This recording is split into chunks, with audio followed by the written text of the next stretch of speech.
Sam Bankman Fried is facing 115 years in prison for fraud, and I flew to New York City to watch it all happen live.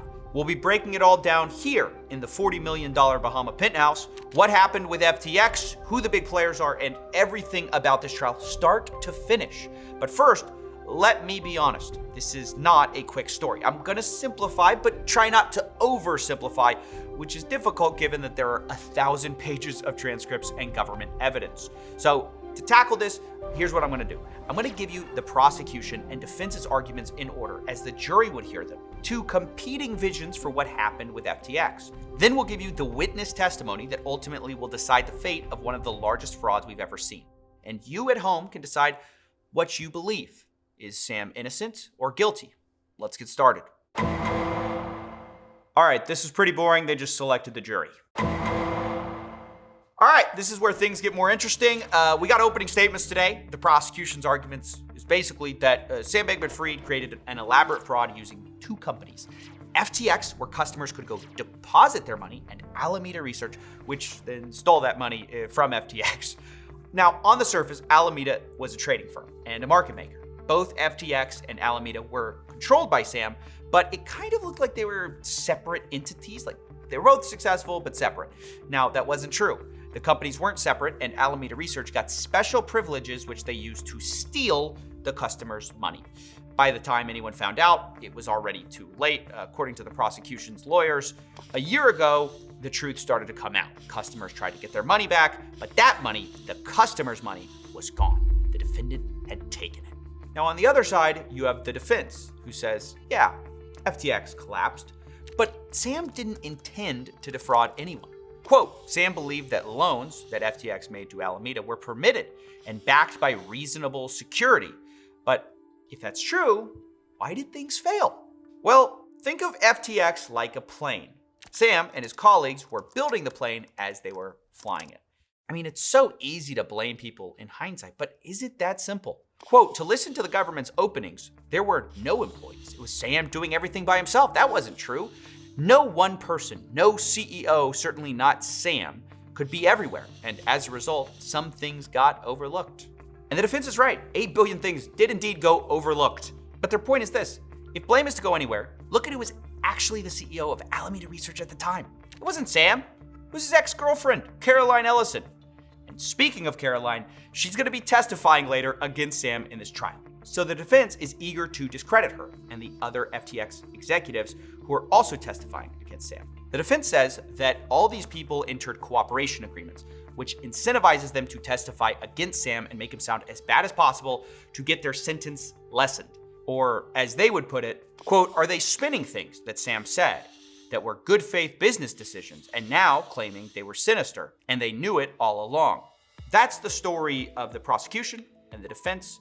Elaborate fraud or well-meaning failure. Before you make up your mind though, know that neither of these two have really presented much evidence.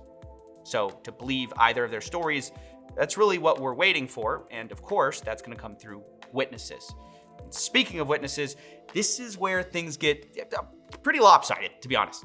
The prosecution has all the witnesses. They have pages of witnesses, while the defense basically has none, except for Sam himself, who probably shouldn't take the stand. So everyone you'll be hearing from today is testifying against Sam.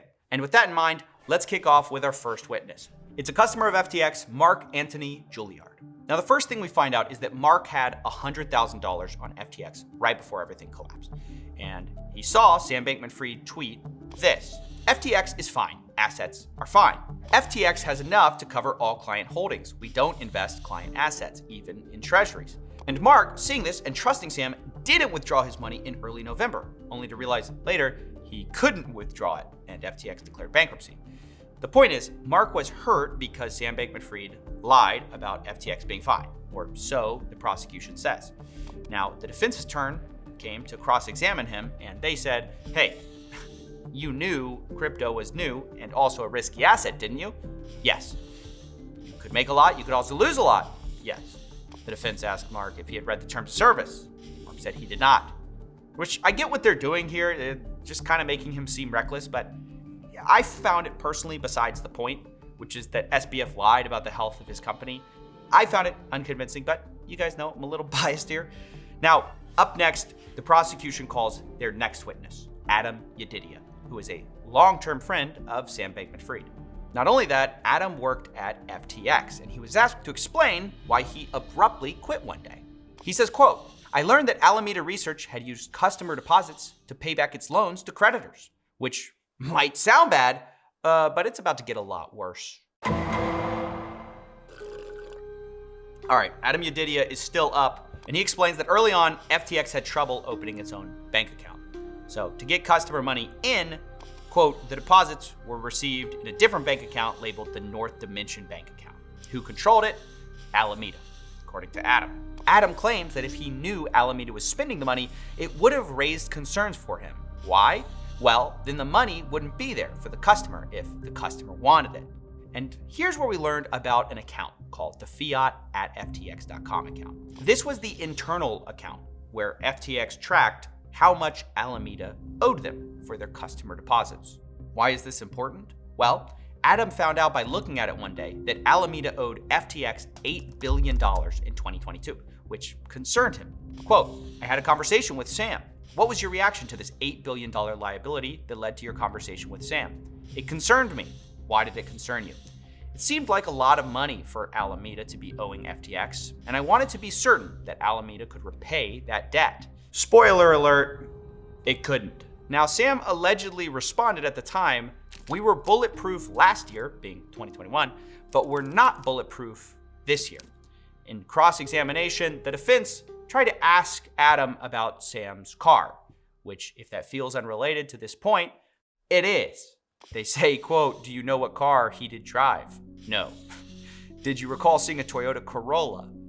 In terms of clothes, he didn't buy fancy clothes, right? I didn't see him wear fancy clothes. To be honest, I felt this was a big miss for the defense to tackle the actual issue. The prosecution is claiming Sam knew how bad things were and chose to lie about it. So that kind of went unanswered. And speaking of the prosecution, Matt Huang is up next. Now, Matt works for Paradigm, as we would learn, which invested almost $300 million in FTX. But before they did that, they were worried about Alameda getting special treatment on FTX, to which Matt emailed them, worrying about value leakage through Alameda. Matt claims, quote, "I recall that we were told there was no preferential treatment for Alameda." This, we would soon find out, was a lie, when the next witness, Gary Wang, took the stand after another disappointing cross-examination by the defense.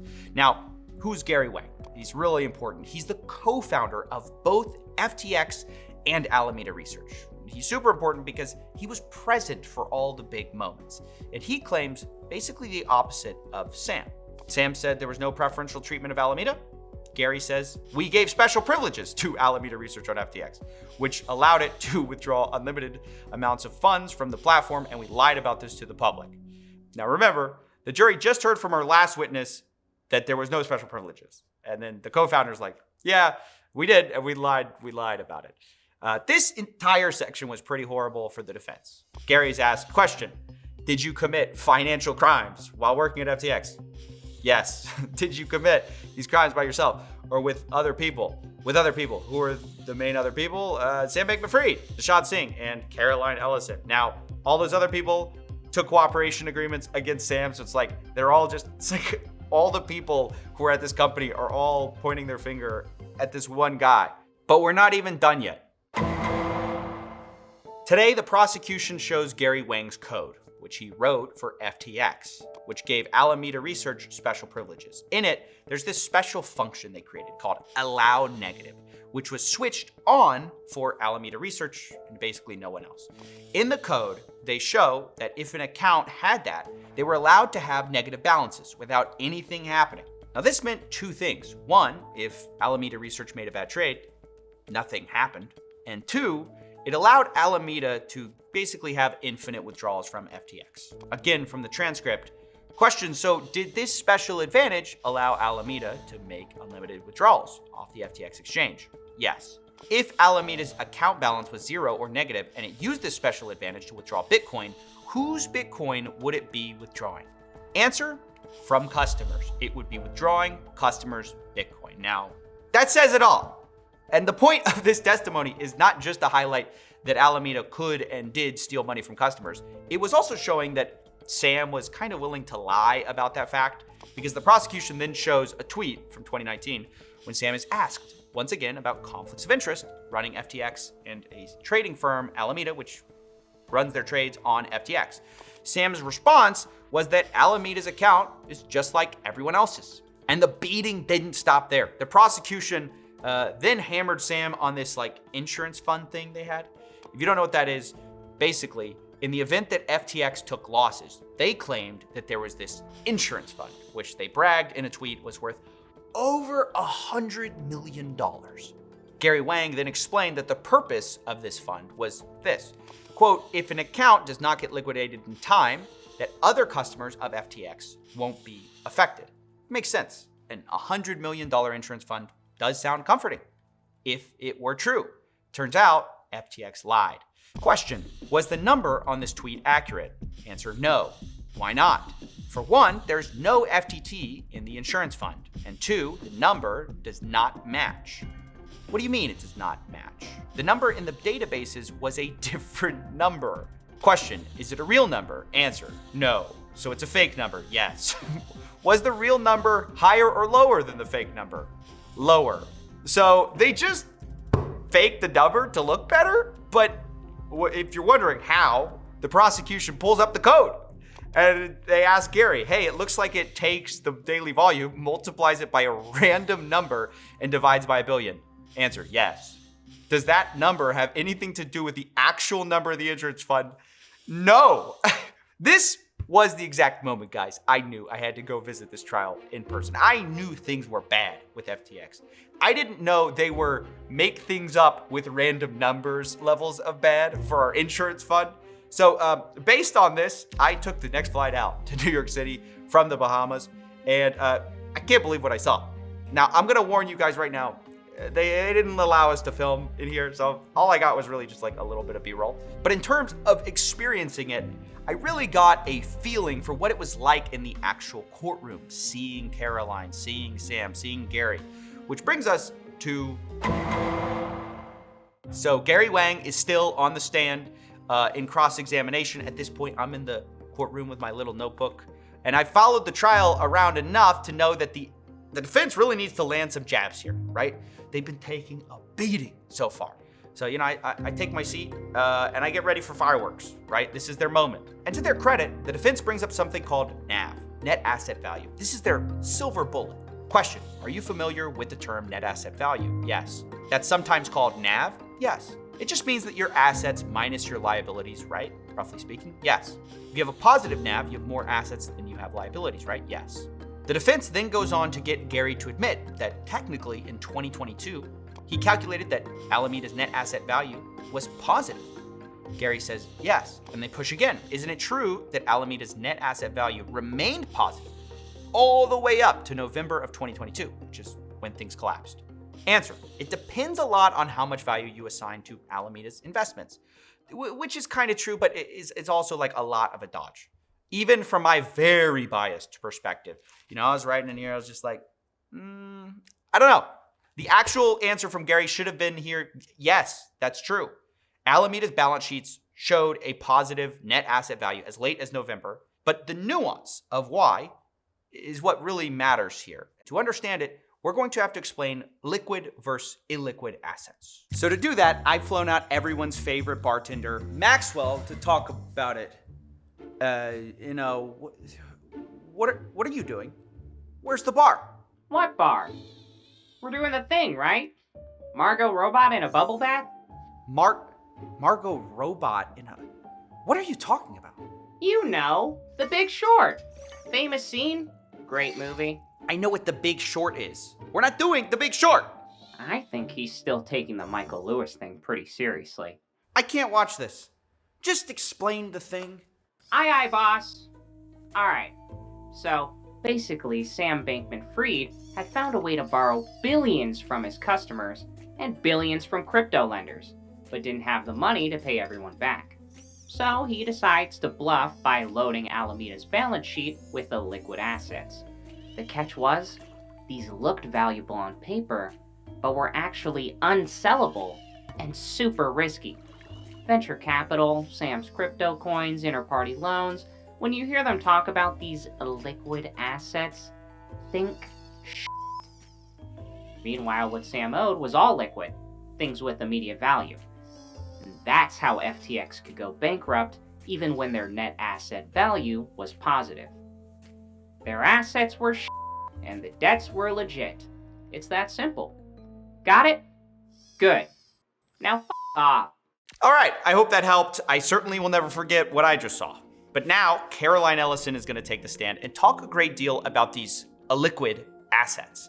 Caroline Ellison, of course, being the girlfriend of Sam, ex-girlfriend, but more importantly, she was the CEO of Alameda Research when it and FTX collapsed. Immediately, she admits she is guilty of fraud, money laundering, and then she says that she committed these crimes with Sam Bankman Fried. The reason she defrauded people is she, quote, incorrectly stated the amount of our assets and our liabilities and made Alameda's balance sheets look less risky than it really was. And this is where liquid versus illiquid assets is going to start to matter. Because Caroline was in charge of creating and sending these balance sheets to lenders to get more loans. And Sam asks her to start putting their own crypto coins they had as part of their balance sheets. Things like FTT. Now, Caroline says she did not initially do it because it was, quote, somewhat misleading because you couldn't actually sell these coins for what they were worth on paper. And this didn't just apply to FTX's own coin, FTT, it applied to a whole host of coins they called Sam coins. Sam coins, of course, being a nickname for coins that Sam played a large role in or created himself. Things like Serum, Maps, Oxy, Solana, and the prosecution asks, and were Sam coins ultimately put on Alameda's balance sheet? She said, yeah, even though I guess initially they didn't. So they have all these coins that they can't really sell, but that look good on paper, right? That's really important. The rough value of Sam coins on paper was in the ballpark of $10 billion, okay? Now, while she's preparing these misleading balance sheets, Caroline also claims she learned that Alameda Research had loaned billions of dollars to Sam, Gary, Nishad, and other entities through FTX. According to internal spreadsheets, around $5 billion was loaned out. Why? A lot of it was being used on investments, she said, a lot of early stage startup companies, and of course, political donations. If you're from America, take a big drink, this one hurts. Because Sam said that spending money on politics was very effective, that you could get very high returns in terms of influence by spending relatively small amounts of money. I just want to pause on that moment and just say it's such a sad indictment of our government. I mean, if you're going to get bought out as a politician, can you at least charge a lot of money? You couldn't buy my influence for less than $10 million. I mean, have some self-respect, guys. That's all I'm going to say, okay? We need a better standard. But anyways, moving on, Caroline then explains that these loans to executives were illiquid, meaning you couldn't really sell your stake if you needed to repay the loans because either political donations or venture capital, you're just not going to really get your money back. Over time, Caroline says that she didn't feel good about including these loans on Alameda's balance sheet because, quote, that might raise concerns for Alameda's lenders. And, quote, they made Alameda significantly riskier. Caroline was then asked about Sam Bankman-Fried's approach to risk-taking. Quote, he described himself as risk neutral, meaning that most people are risk averse. But he said that he was totally comfortable taking a risk as long as he thought it was a positive EV.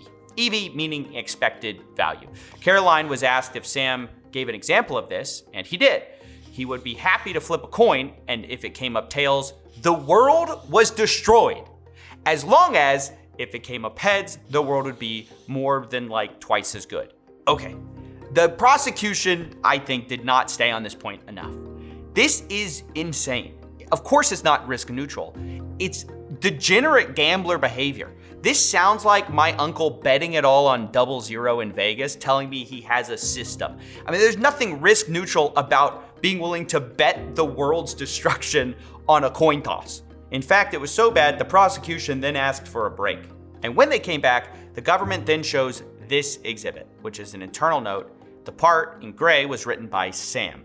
And it's just basically a potential bad scenario for FTX and Alameda. Why was Sam thinking about this? Well, he claimed that he thought there was a 10% risk chance that this happened, and he wanted Caroline to look at it. Some of these worst case scenario events were like their venture capital is basically worthless, Serum, Solana, FTT all go down 75%. You get the idea. And the reason for this at the time was not purely theoretical. Sam said he was thinking of making $3 billion more in venture investments and wanted to know how that would affect Alameda's finances. Caroline came back and basically told him it will affect them badly. Quote, making $3 billion more venture investments would put Alameda in a significantly riskier position and make it much less likely or almost impossible that we would be able to pay off our loans. That's of course bad. And this is an extremely important moment because it's like someone clearly warning Sam that he should stop. So he does that, right? No. He then tweeted this on January 14th. We're launching a $2 billion venture fund. This is right after he's told you do this, you may collapse your own company because it's too risky. Anyway, that's the end of day 5. Day 6, October 11th. Caroline Ellison gets back on the stand. The jury is told about May of 2022. We're walking through the events. The crypto market has just crashed because of Terra Luna, and crypto lenders are scared. Celsius is collapsing, we covered that. Other lenders don't want to be overextended, and a lot of them decide to call back their loans. The head of lending at Genesis, for example, a large lender to FTX and Alameda, recalls $400 million of their loans. Now, this is bad for Alameda because they don't have money and they've borrowed billions from their customers, billions from lenders. The only way they're going to pay back one of those people is to borrow more from the other. So in this case, they're going to take more from customers. Caroline then testifies this, quote, we didn't have the liquid assets to pay all the money back, and we would be taking money from FTX. Question, and whose funds would that be? That would be coming from customer funds. Nevertheless, they pay back those loans anyways. 5 days later, head of lending at Genesis texts them again. He's worried, might call in more loans. He asks them for a, quote, more updated view of equity and balance sheet. This is really important because Caroline says, okay, yeah, I'll put it together. But behind the scenes, she's really concerned because she puts together a regular balance sheet. But when she shows it to Sam, she says, quote, think it looks bad. I don't think we can send this to Genesis. Do you agree? And he said, yeah, that sounds right. Now we're gonna go through some of these balance sheets. I know it's gonna be complicated at first, but there's only a few numbers you need to know about. Here's what the original one looked like. What matters here is that their liabilities are massive. Numbers here are in millions, so 14 billion is the total they owed, and 9 billion of it are FTX exchange borrows, meaning taken from FTX customers. Now their assets are 21 billion, which is technically more, but mostly consists of Sam coins, some of which are literally locked up. And then also they have all these related party loans, which they're counting as assets, $4.5 billion. We've talked about that. They can't get that money back. So that is why both Sam and Caroline knew this balance sheet looked terrible. They know they don't have the actual cash or crypto to cover their debts. According to Caroline, Sam then suggested that I should prepare some alternative ways of presenting the information and send them to him. Caroline then creates 7 alternate balance sheets and sends them all to Sam. Because, quote, I didn't really want to be dishonest, but I also didn't want them to know the truth. Them meaning Genesis. And of the 7 alternate balance sheets, this is the one Sam picked.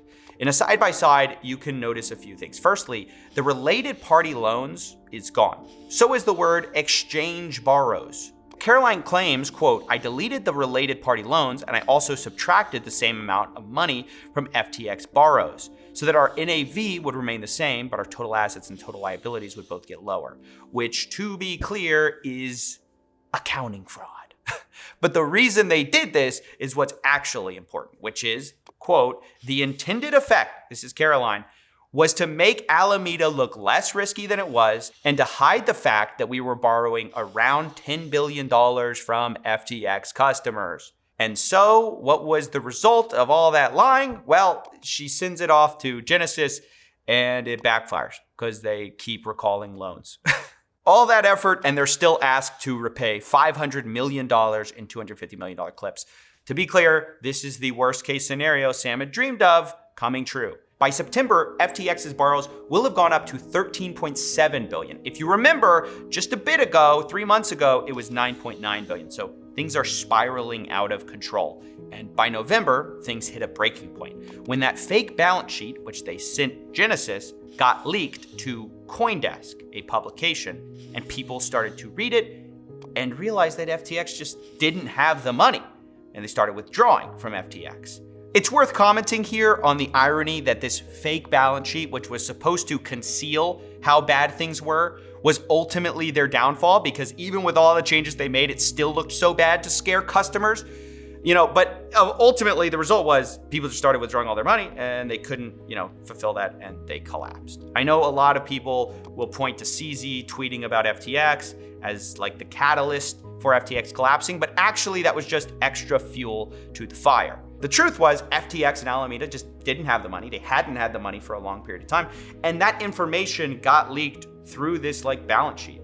But ultimately that wasn't the most impactful moment of Caroline's testimony, because all these numbers, it's hard to know how much the jury is really resonating with it. But what I know they resonated with is what happened right after, which is when the government pulled up a grainy text between Sam and Caroline. She's saying that she's in the best mood I've been in all year. Sam replies, why? Because she's exciting? Quote, I think I just had an increasing dread of this day. It was weighing on me for a long time, and now that it's actually happening, it just feels great to get it over with, one way or another. Now, what happened next will not be shown in court records because transcripts don't show emotions, but I wrote it down because I was there in the courtroom at the time. Caroline starts bawling at this point. She starts expressing remorse, admitting to lying, crying over her guilt and dread.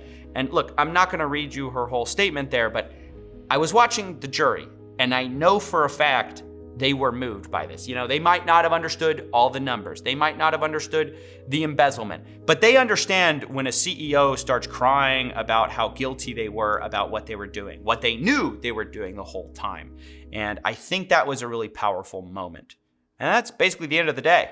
The next day, Caroline Ellison is up for cross-examination.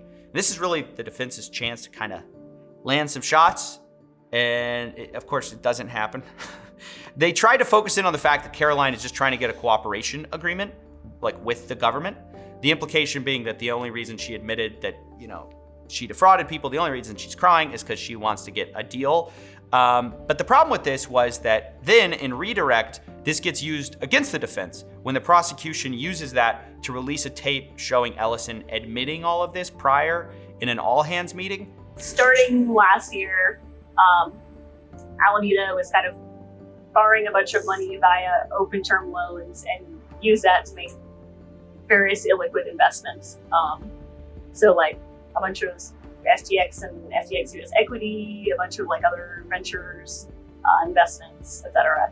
Most of Alameda's loans got called, and in order to meet those loan recalls, we ended up borrowing a bunch of funds on FTX, which led to FTX having a shortfall in user funds. Just in general, this looked bad. And I just want to say, I'm not trying to make the defense look bad. I understand that I have a bias. But if you're thinking to yourself, wow, this video paints the defense as being bad, that's true, but it's not because I'm trying to select things to make them look bad. It just was like that. And there's no other way to really say that. And that's basically the end of the day. All right, up next, the prosecution has Zach Prince on the stand, CEO of BlockFi. Basically, the point of this was to share the fact that, FTX or Alameda were sending these fake balance sheets around. BlockFi would ultimately go bankrupt because they gave a bunch of loans to Alameda. But I think what's worth highlighting here is how convoluted some of these loans were, because it's worth understanding. The only problem is I barely understand it. So in order to explain it, I just actually had someone else do it. Carly Riley has been covering the trial as well through her channel, Overpriced JPEGs, and she's here to explain sort of how convoluted things were. Let me see if I can get this in one shot. Okay.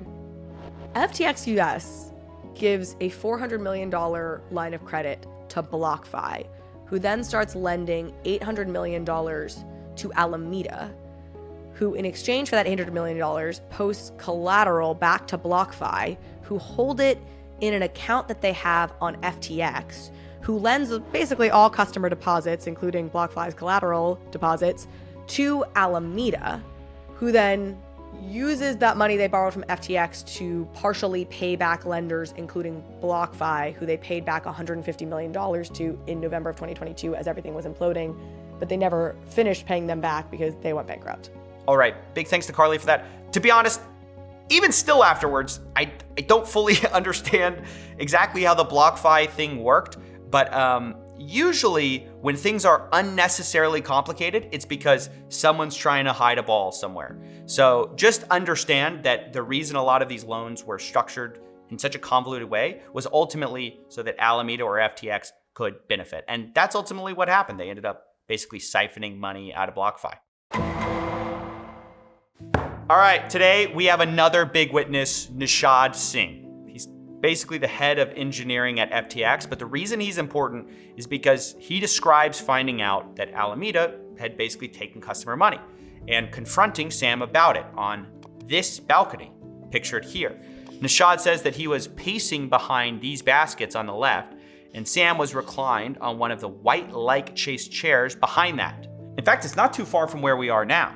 Basically, Nishad confronts Sam saying, hey, Caroline's really freaked out about the net asset value situation, and so am I.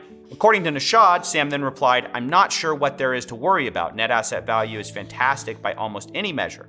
Nishad replied, well, what about what Caroline said today and Gary said today, that there's $13 billion borrowed and we can't pay it all? Sam said, right, that. We are a little short on deliverables. He then says, this has been taxing me some 5 to 10% of my productivity for this year. Now, this is important because Sam and his defense's excuse traditionally has been, hey, I just found out about this debt, this giant debt that Alameda had in late 2022. I mean, look, I wasn't running Alameda. I didn't know exactly what was going on. I didn't know the size of their position. A lot of these are things I've learned over the last month that I learned as I was sort of frantically digging into this on November 6th, November 7th, November 8th. But that excuse now falls flat because clearly we have him saying that he knew about this for over a year. After all, he claims it occupied 10% of his productivity. So that blows a large hole in the defense's case that Sam was some innocent bystander. Now today had a bunch of other fun bits in it too, like spreadsheets of political donations, spreadsheets of venture capital investments, spreadsheets of celebrity endorsements. Yes, I like the spreadsheets. There's fun data in there, like the fact that celebrity endorsements cost $1.13 billion. In general, just the feeling was that, hey, Alameda's burning cash, even as their company is drowning in debt and nobody seems to care. All right, now we're on to the cross-examination of Nishad. And for the first time, this is where the defense starts to get their feet a little bit and things flipped pretty quick. The consensus the day before was that all of that was terrible for Sam. Nishad was a star witness. He was there confronting Sam on the balcony. He has this detailed story about, how he did it. But when pressed for details, this is where things got really weak. The defense brought up his lack of certainty earlier in his conversations. Quote, you told the prosecutors that you had a surprising amount of haziness when trying to recall events in June and July of 2022. Nishad responds, I don't remember saying those exact words. There was a lot I didn't remember the details around from that time. Wait, which is it? His testimony is based around him remembering exactly what he said to Sam Bankman Fried. Now he's saying he's hazy on the details? But it gets worse. Nishad said that when he found out Alameda had stolen money, he felt really betrayed and described it as evil. But then the defense pointed out that Nishad himself had borrowed money, $3.7 million, to buy a house for himself. And where did he get that money? Well, he also took it from FTX, it turns out, which just destroys his credibility, because how can you think something's evil and then use it to get a big house for $3.7 million? So Nishad may have been the best storyteller for the prosecution, but he was also the easiest to pick apart for the defense. All right, day 11, we get Peter Easton, an accounting professor at Notre Dame. His job is to trace what happened to the money at FTX. He begins by showing a chart of the money Alameda owed FTX. $11.3 billion was the peak of their debts. So in theory, Alameda should have had that money they owed as a balance in the bank. But instead, the green line shows Alameda's actual balance in fiat. They owed billions of dollars that they didn't have. Next, Peter Easton showed how this happened through commingling of funds. These are the different bank accounts that Alameda, FTX, their different entities owned. Theoretically, these all should be separate, which is why they're in their own boxes. But in reality, the transactions looked like this. They were all sending money to each other. This is why Alameda didn't have the money. They spent it through these different shell companies. Peter Easton broke down exactly how in 4 categories: investments in businesses, political contributions, charities, and purchase of properties. Then he showed exactly what this looked like with charts like this, showing from left to right how customers' funds were sent to Alameda Research and then spent on some investment Sam himself wanted. They even had chat logs of Sam directing these investments. Peter showed multiple examples like this, Alameda stealing customers' money. We saw it over and over and over and over. The effect of all this was the feeling that almost all of SBF's donations, venture capital, charity, politic contributions, it was all paid for by his customers, which led us finally to this, a pie chart showing what Alameda owed customers along with a breakout of what they actually spent it on. And lo and behold, only a small fraction, 2.3 billion, was held aside for actual customers. Everything else was spent on things like this. And seeing this chart was devastating for Sam because it simplified an incredibly complicated topic into basically one easily readable chart. Now, we're going to come back to Peter Easton because he's really interesting. But first, I need to talk about what happened the next day. So up on the stand, we have Can Sun on day 12, FTX's general counsel. He's being asked about what happened during the collapse of FTX when they're looking to raise money to save the company.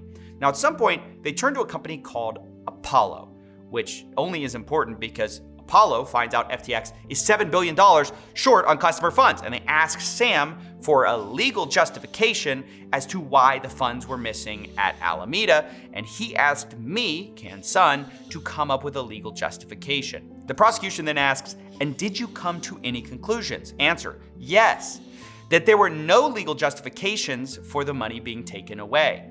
Can Sun eventually admits, though, quote, I did tell him that there were theoretical arguments, but none of them was supported by the facts. And one of those theoretical arguments became the famous margin lending defense. Basically, in FTX's terms of service, there were 2 types of customers, regular customers and margin trading customers. Regular customers couldn't have their assets lent out. Margin trading customers had a separate TOS where they agreed that they could have their funds lent out. And the theoretical argument is that whenever Alameda borrowed money, they weren't borrowing from regular customers, they were borrowing from these margin lending customers, which they were allowed to do. The only issue with this is that Can Sun said that he, quote, previewed this argument with Nishad and Ramik, and they had pulled some numbers that showed that it was not supported by the facts. Question, did you relay that to the defendant? Answer, yes. How did he acknowledge it? He said, yup. Okay. We know this is true because of Peter Easton's testimony earlier, who showed some of these numbers. On this graph in red, you have how much Alameda owed customers, and in green, you have how much Alameda was borrowing in the spot margin program. As you can see, there are billions of dollars still missing that couldn't be explained by this argument. Despite this, Sam would still try to use it, later in interviews with people like George Stephanopoulos. My understanding is a few things happen. The first is there is a margin trading facility on FTX by which users can lend out funds, by which other users borrow funds. And so there are explicit cases where there is, margin extended, where there is borrow lending. If Alameda is borrowing the money that belongs to FTX depositors, that's a bright red line, isn't it?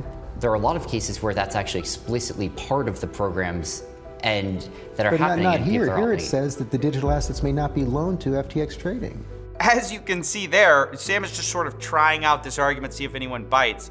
But even at the time, I knew that this couldn't be true because we had evidence that it wasn't. And I confronted Sam about it. But I talked to somebody from Alameda and asked how big the position of, or how many people had assets in the type of accounts that terms of service would apply to versus the regular terms of service, which said you couldn't use their money. And they said it was about $1 billion that was in the margin trading or the margin side of things. where you could reuse their funds or whatever, and there was the rest of it was not there. So does that mean the rest of the money was stolen? I mean, like, it seems like you're putting all your eggs behind this one excuse about, there was this separate side of the terms of service. How do you address everyone else? So I don't have all the data in front of me. My memory is that it was substantially more than $1 billion in the margin trading program. But I don't have that data in front of me right now, so I can't verify that. Well, now we do have the real numbers. And of course, as Can Sun, his lawyer, told Sam at the time, the argument makes no sense because the numbers just don't support what he's saying. And we were right.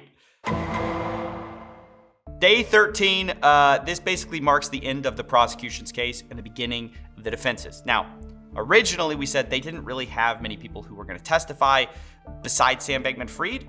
Eventually, the defense did find one guy, and that is Joseph Pimbley, a financial consultant who takes the stand next. Now, his job is basically to undo the work of Peter Easton and provide an alternative financial case. To do this, he claimed that 78% of accounts on FTX had spot margin lending enabled, trying to give credit to this margin lending explanation. Or to put it another way, only $2 billion that were borrowed wouldn't be allowed. To be honest, this was pretty confusing because this basically flips Peter Easton's testimony on its head. You have these two financial experts basically both saying opposite things. So to draw a distinction between these two witnesses, the prosecution in cross asked Mr. Pimbley if he had only looked at the FTX database. Pimbley says, yes, that is correct. Question, you can't draw further conclusions beyond that. Correct. They point out, question, you didn't look at the fiat at account in FTX, did you? And you did not engage in any financial tracing, correct? Pimbley answers, of course not. No, sir. The idea here being to distinguish Peter Easton as the person who actually traced crypto and fiat, whereas Pimbley just looked at a single database that FTX maintained and could have tainted. Even though I guess they had a point here, I do think this was a net win for the defense because the goal, and I think what they achieved, was muddying the waters by presenting their own set of numbers that was very different. And look, speaking of alternative stories, this is where things got really interesting because the defense next calls up their star witness, I guess, Sam Bankman Fried, to the stand. All right, let me start this by saying it is very risky when a defendant testifies because it can open you up to cross-examination. But at this point, I think everyone agreed that Sam doesn't really have much to lose and he loves to talk. And so Sam's explanation for what happened the last few years began. And you won't be surprised to find out that it's very different from the prosecution story. Now, some of it consisted of innocent explanations. Things like how Sam auto-deleted messages on Signal that a prosecution kind of implied he was hiding evidence. Sam claims this was just a precaution he learned called the New York Times test, where you want to avoid writing things down because a lot of innocuous things can look pretty bad out of context. Other times, Sam wouldn't just say it was innocent, he would claim ignorance of what was happening. He would say things like, I wasn't entirely sure what was happening, and I wish I had a better understanding than I did. And there were teams that were managing this process. Sam even says he didn't even know about the $8 billion hole in his company called the Fiat At account. Quote, did you know what Fiat At was at the time? No. Did you later learn? Yes. Sam says he didn't even have conversations about it until October of 2022, which if you remember directly contradicts what we heard from other employees. He even claims he was very surprised when he found out they owed $8 billion. Basically, his version of events has him the surprise CEO, at the helm of the Titanic, who only finds out it's all sinking when it's too late to save. And all of the illegal actions taken by his, company were really because of Caroline Ellison, Nishad, and Gary. And all of it was without his knowledge. And look, I guess it's a story. It's a nice story. But is it going to hold up to cross? Let's find out. Okay, Sam is up on the stand. Ms. Sassoon is the lawyer for cross-examination. He's basically evasive. She's ruthless. So here's what happened next. Ms. Sassoon asks, were you not involved at all in Alameda trading in 2022? Sam says, I was not involved as a general principal in day-to-day trading. Then Ms. Sassoon showed him being involved in day-to-day trading, Oxy and Maps. with text messages to Caroline saying, quote, $1 to $2 million of each over the next day or two. Question, did you see that? Yep. And so began the ruthless destruction of Sam's credibility. He would say he didn't do something, and then basically we'd get hard evidence that he did. We also got a really annoying strategy from Sam where he just would try to dodge every question about things he said in the past. Like, do you recall that? Sam would say, not specifically, but I'm not saying that I didn't. Or Miss Sassoon would ask, yes or no, you stated on this podcast you were not involved at all in Alameda trading.